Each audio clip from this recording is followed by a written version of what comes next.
Before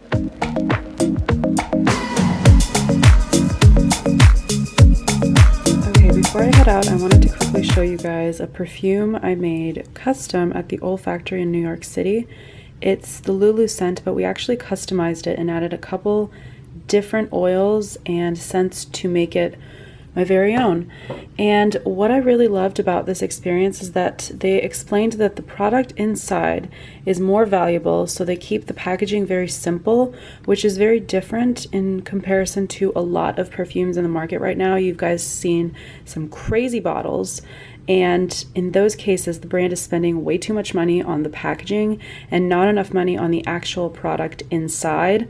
And with this perfume, like I mentioned, we started with one of their main scents, which was Lulu. Very delicate, very soft, very beautiful. I didn't want anything that was too overwhelming because I don't really want, when I walk by somebody, I didn't want them to be like, whoa, she really smells strongly of, you know, whatever perfume.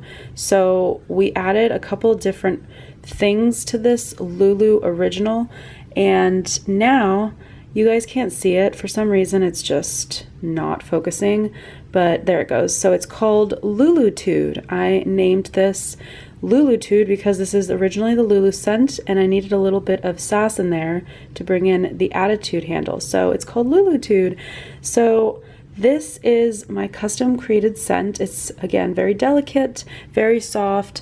It's perfect, lasts for hours, and I just think it's a very nice subtle scent versus something too overpowering. I think this would be good for everyone just because of how delicate it is. I really wanted to make it very versatile. So anyway, if you see me around Europe for the next couple weeks, I will be smelling like Lulutude.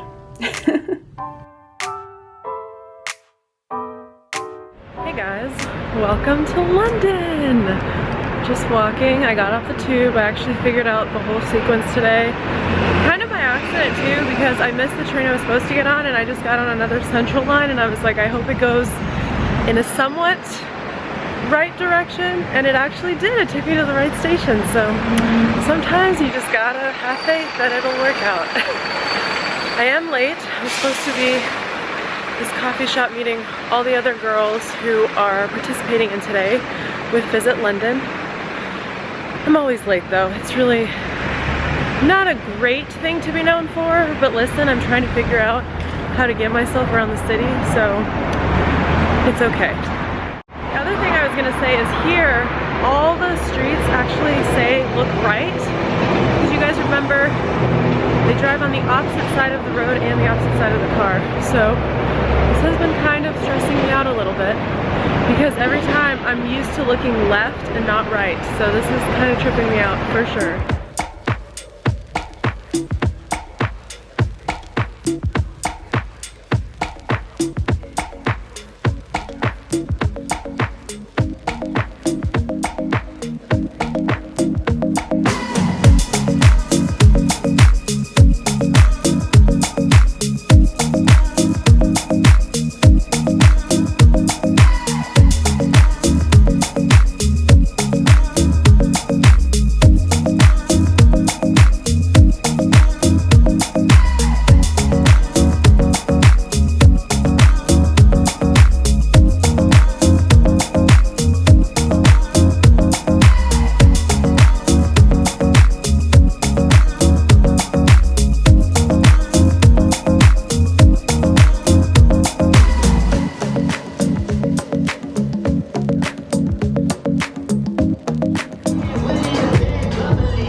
Lunch now, and I haven't really vlogged any of this, but there's a lot of delicious food in this corner right now.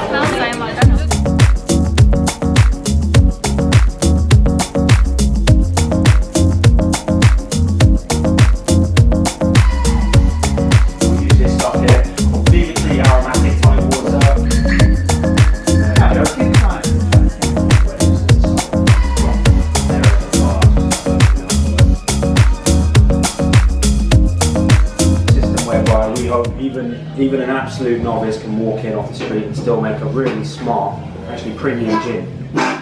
We've eliminated a lot of the risks. Ordinarily what we do when we're creating a new gin is we'll select the botanicals we think we're going to like best, right? Junipers are non-negotiable, corianders in every gin I've ever tried. Just say arbitrarily these 4. We'll take the botanicals, carefully weigh them out into the correct proportions. Say juniper's, quite intense when it's distilled, so little of that, even less of this. We're going to try and maintain a balance even before it's distilled. We'll take that range of dry botanicals and throw them into some neutral grain spirit. Neutral spirit comes off the column still, which we don't have here.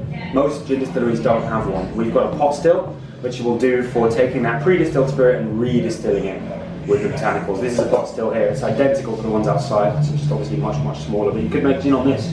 Doesn't matter about size and still at all. I have made gin on this, in fact. It was a triumph. So, botanicals into the spirit, like a tea bag into hot water, it will immedially bind with the ethanol. That is illegal in Britain, isn't it, if you're without a licence? It is, I'm afraid. But you can buy one of these online, for decorative use, and you'll find it works just fine. Oh, great. So, infuse the spirit for 24 hours. The spirit will go all brown and murky, and then you'll throw it into the cauldron and distill, seal it all up nice and tight, and switch on the heat underneath. So, this spirit that we use when we put it into the still is at 55%, meaning 55 ethanol, 45 water. So before the water component starts to boil off at 100 degrees, at 78 degrees, the alcohol boils off. So we're skimming off the alcohol and leaving the water behind.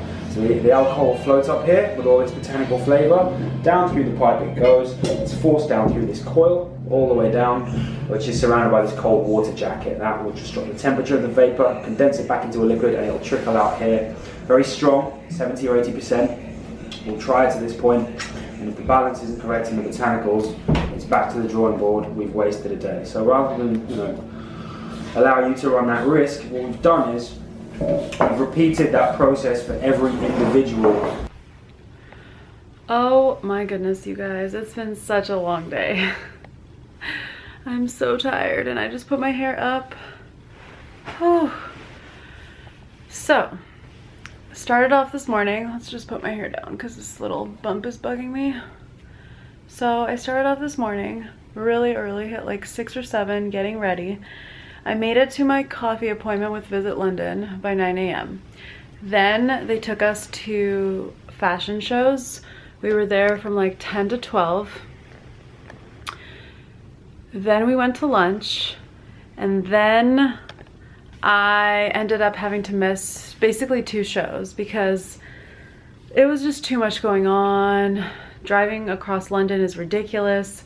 So I then ended up at the GINSTITUTE, and I had a great tour there. It was about 3 hours long. The people were lovely, the staff and the other people on the tour. So that was really fun. We made our own custom gin. Where's mine? Eee! This is so cool. So mine does say made by ABUELO, and I called it Liquid Attitude. So that was fun. And I got to pick my own specific flavors, which you guys would have seen already in the vlog. And then, so GINSTITUTE told me that I had to go have a drink at the Savoy London because it's one of the most famous hotels, etc., etc. So I went to the Savoy. I had a deli board, and it was called like a hard Russian or rock Russian. I can't remember what the drink was called, but it was basically like an old-fashioned, just done a little bit differently. Drank that, had some water, had my little deli board with meats, and then I went to the Voussoir show, Voussoir, at 9 p.m. I got to the Royal Opera House, and they told me that the show was actually at 8. That yesterday they had sent something out saying that the show was at 8 and no longer at 9. So when I got there past 8, it was like 8:45 when I got there. They were like, the show's already over, but if you want, there's a reception downstairs. And I was like, I'm so tired. I'm not going to a reception to a show I didn't go to. So I just left there, and I just Ubered it back to my hotel because the thought of getting on the tube right now it was just too overwhelming. I hope you've had fun watching me go about London today, And that's it. I'm gonna let you guys go before I keep rambling on. I'm so tired. I just need to go take a nap. Peace.